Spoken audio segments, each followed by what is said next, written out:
5 years of Haus Urban. 5 years since my brand has been operational, up and running. 5 years since launch.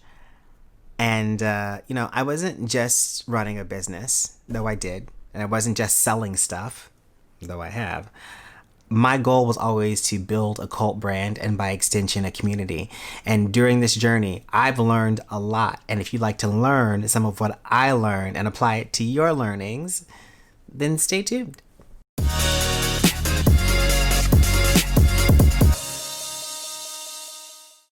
Hello, Bunny. Welcome back to my channel. It has been a while. I hope you're all well. Today is our birthday. Haus Urban turns 5 today. It's mind blowing. I assume this is what having a kid is like. The years just like fly by, and you look up and like they're 18. And this is a grand assumption here. Like, rock with me. As I mentioned before, the business is 5 years old, but you have to remember that it took me 5 years of development in order to launch. So I've been working on this thing for 10 years. For a whole decade, this has been the nucleus of my life, like my reason for being, the thing that's gotten me out of bed, my biggest source of stress. So I wanted to share with you some of my takeaways of the last 5 years, some of the biggest learnings that I've had during the course of my entrepreneurial journey. I want to keep things as sort of broad and high level as possible. I'm going to talk more about running your own business, running your own e-com business, running your own beauty brand, more specifically in future videos. And there's going to be more of that on this channel because I find that I'm getting a lot of the same questions. And I'm also finding that you guys are asking me because you like what I do or you respect what I've done so far. And that warms my cold black heart. So the least I can do is share with you some of the things that I've learned so you don't go through the same pitfalls that I have. And you very well may, right? Like, I think that when you choose to be an entrepreneur, you sort of jump out the window and there are going to be some things that are unavoidable for you. But if you can walk in with even a few more crumbs of knowledge in your back pocket, it can make the thud on the ground a lot less brutal. Does that make sense? Okay, whatever. And I want to just caveat and say that a lot of these things I'm still working on, I'm still working through, and they're constant learnings, right? Like, I will never have it completely solved or cracked, but there are things that I've kind of attacked and I've really begun to focus on. So the first thing is to embrace failure. This has probably been the most challenging thing for me, just by virtue of who I am and what I am. A Virgo. For a very long time, my self-worth was intrinsically linked to my performance and my productivity. These are not good things, but this is what it is. I was absolutely terrified of failure, and I ran from it for years. But if you're going into business or you're going to be starting something, particularly something like starting a business or launching a brand, you have to understand, get your arms around the fact, and be okay with the fact that you are going to fail. It is going to happen by virtue of you showing up in a lot of ways. You're going to fall on your face. You're going to flop. Things are going to break. Nothing's going to go the way that you planned it. And you just have to get comfortable with that and get used to that.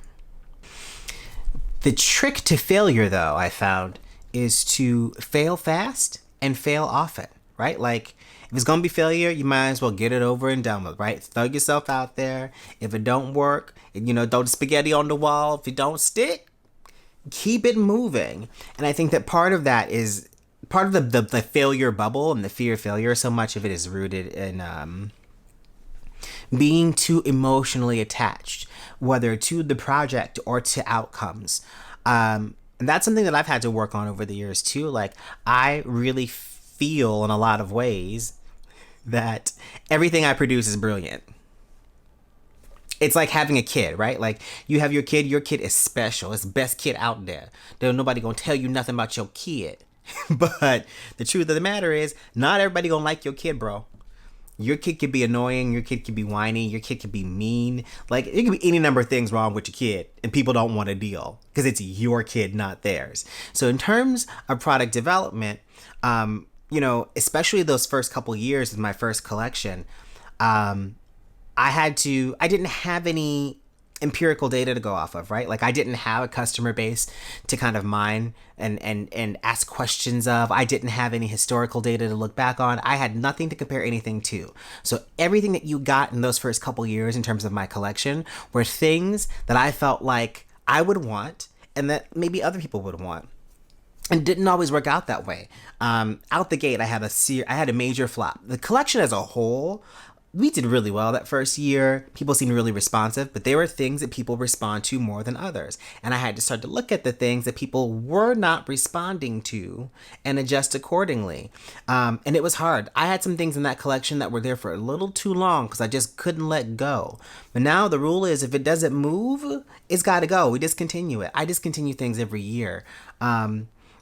You have to accept it for what it is. Not everyone's going to like everything. And you just got to, take the L, move on, take that learning and stick it in your back pocket. The other thing that I want to say about failure is that failure is proof that you're actually trying. Like, you did the thing. Maybe people didn't respond to the thing. Maybe it's ahead of its time, right? Like, that's happened plenty of times where someone has put something out. It's happened to me personally. I've put something out. People were like, yeah, I don't know about it. And then I discontinued it or I put it in my back pocket. I like to say I put my idea in escrow because sometimes people just aren't ready. The market isn't ready. They don't understand. And then you come back a couple years later and you throw that thing back out there, but you've had time to marinate it and you've improved it and you've looked at what people are actually responding to and you've adjusted. And then they're like, well, where has this been on my life? It's already been here, girl.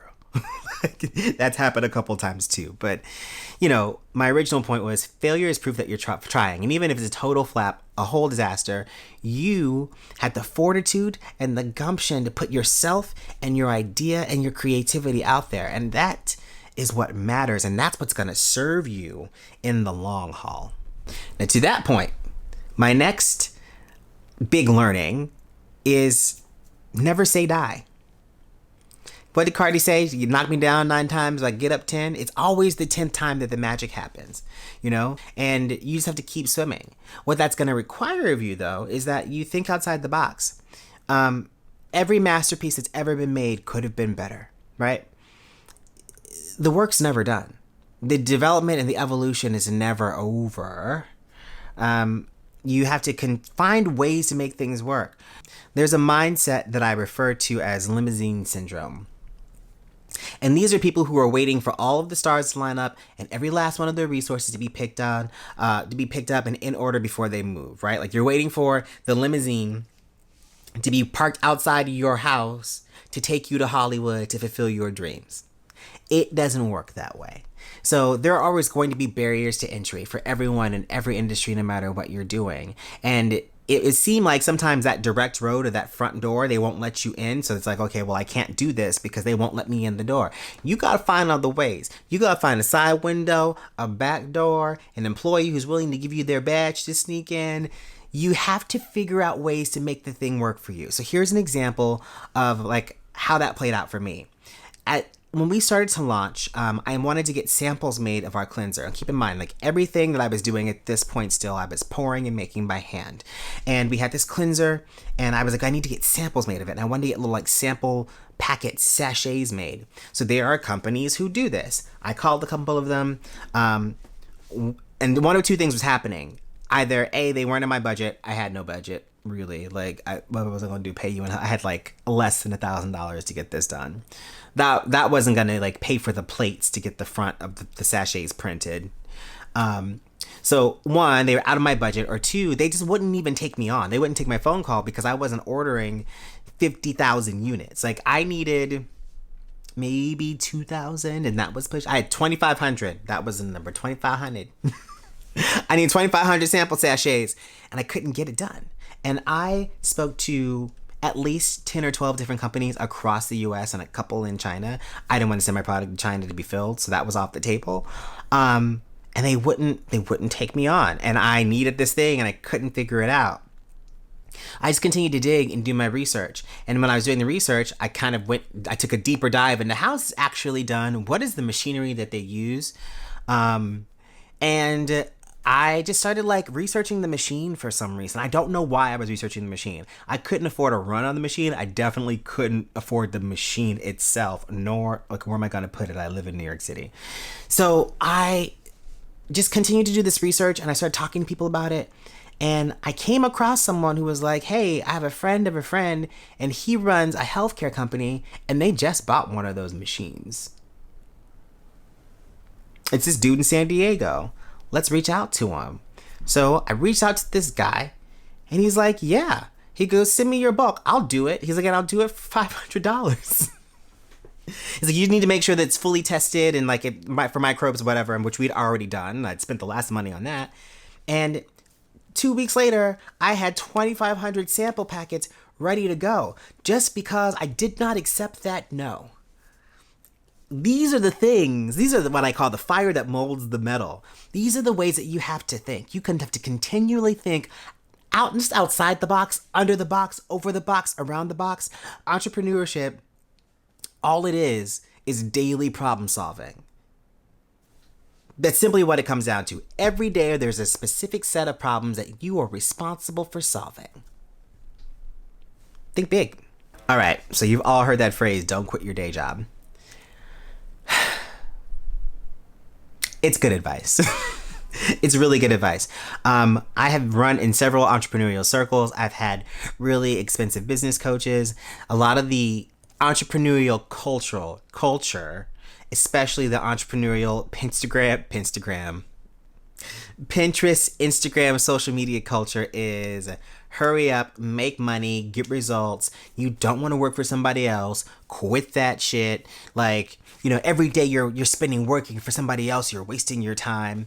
That's a bunch of bullshit, especially as you're starting a business. If you can maintain another source of income outside of that business, particularly a day job, particularly one that's tangentially related to anything that you happen to be doing, keep it. Because here's what's happening. They're paying you to learn. Which brings me to my next point. How you do anything is how you do everything. If you think that you're going to be a shit employee but be an amazing CEO, I have news for you. It don't work that way.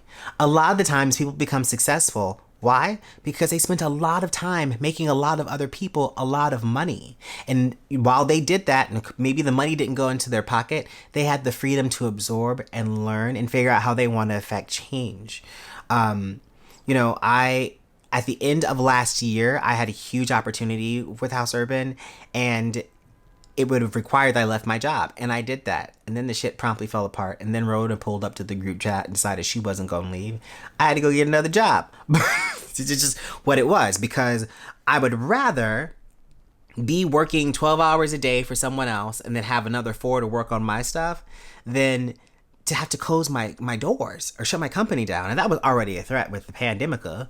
But there is no shame in doing what you have to do in order to get to the point where you can really live your dream. There is nothing worse than being under the pressure of how am I going to make my business work, make payroll, plus how am I going to eat or keep my rent paid because this thing went left in my business or this thing hasn't gained traction. Things are going to go left in your business. There are going to be dark days. There are going to be days when you are in the red. Most of you gonna be in the red for a long time, at least for the first 4 to 5 years, and that is totally normal. Your job is to keep it open and alive and breathing. So keep your day job. Keep it for as long as you can. You should have a plan. For example, I have a number. When I hit that number in revenue, I will know it's time to quit my job. Until then, I'm clocking in, especially mid-pandemic. Do not let anybody shame you into getting your bag no matter where it is at. There is a healthy way to approach things. There's a balanced way to approach things. For some of you, you are not cut out to work for other people ever. You know who you are. But if you currently have a job and you're that person, they probably wouldn't get you out anyway. They might be willing to help you start your own business to get you out the door. So it's a happy medium. But don't quit your day job, but also don't quit your daydream either. Don't quit your daydream for your day job. As long as you're feeding both those beasts, you can find a way to make it work. Next, you gotta risk it for the biscuit, boo. I used to be extremely risk averse. I'm not anymore. And you can't be when you're starting a business. I mean, one, if you can't bet on yourself, then go home, right? Like, why is anyone else going to believe in you if you don't believe in you? Two, if you can't take risks in your own business, where the hell can you take a risk? Like, that is the place. That's the opportunity to go all in, to enroll people, to sell people on your dream and your vision. And that's another thing. Don't be afraid. I'm going to regret saying this. I'm going to have to put some guardrails around it. My point is, don't be afraid to share your dream with people. It's a really powerful thing. That said, you have to have discernment. Not everyone is worth sharing your dreams with.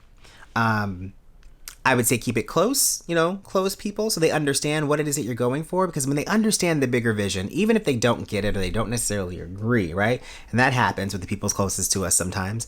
But if they understand what it is that you're trying to build or what you're actually going for, the more minute day-to-day weirdo tasks and antics are going to make a lot more sense to them. Don't let perfect be the enemy of good. This is something that I struggle with because I have spent the last 3 or 4 years trying to unlearn and unpack my perfectionism. And, ultimately, perfectionism is just a symptom of anxiety if we're getting down to it. Over planning and perfectionism are symptoms of anxiety. I will say it again. I might need to tweet it. I think I have tweeted it before. But that's really what that's rooted in, and none of it is helpful. So you really got to let go. At some point, good is going to have to work. You're not always going to have everything that you need in the moment to make it perfect. There are all these things that I was wishing that I had in the very beginning of my launch and of my brand that I have now. But it took me some time to get them and to acquire them. And now I look back on it, I'm glad I didn't have those things because ultimately, necessity is the mother of invention, right? When you don't have the money or you don't have resources, it forces you to get creative and to problem solve. It forces you to get down in the trenches. It forces you to understand how things work and learn how things are operating, and to get inside the machinery and the guts of things. So that way you can figure out a solve or a workaround. And so many people, it goes back to limousine syndrome. If I just had this, I could do this. I can do this when I have these 25 things. It's never really going to line up. Do what you can with what you have, and you can go back and fix later. I'm still fixing things. There are things in my current collection, my current product line, packaging-wise, that drive me crazy. And they're just not a priority. But as time moves on and we have more resources and I'm making more changes and we have more eyeballs on the brand, I've been able to go back and be like, I'm going to switch that cap out. Oh, I'm going to redesign this whole thing. I'm going to make this in a better experience. And that is a privilege that I have because I focus on making it as good as I could and then working out the rest later. Don't let that perfectionism ish get you caught up because it's counterproductive is what it is. You think that it's productive, and it is to a point, right? The devil really is in the details. People appreciate the small touches because it's a proof of thoughtfulness. And maybe it's a matter of reframing. Think about it more in terms of being thoughtful versus it being perfect. What is something that someone's going to appreciate when they see this versus it needs to look like this, it needs to feel like this because that's what my idea of perfect is. Because you're never going to be able to give everybody their idea of perfect anyway. So find the happy medium, go for it, do the thing, put it out, be done, wait for the feedback, and make the adjustments when you can. I just refuse to breathe today. I think this video has been long enough, but those are my major takeaways. Oh, wait, no, I got a couple questions. We have questions from House Bunnies. All right. First question is from Fairy Glow Mother, who's a beautiful esthetician based in LA or in Northern California. I think she's in Oakland or San Jose, up north. All right, somewhere around SEC. How do you do it all? I feel like I'm drowning. Baby, I feel like I'm terrible at everything. Again,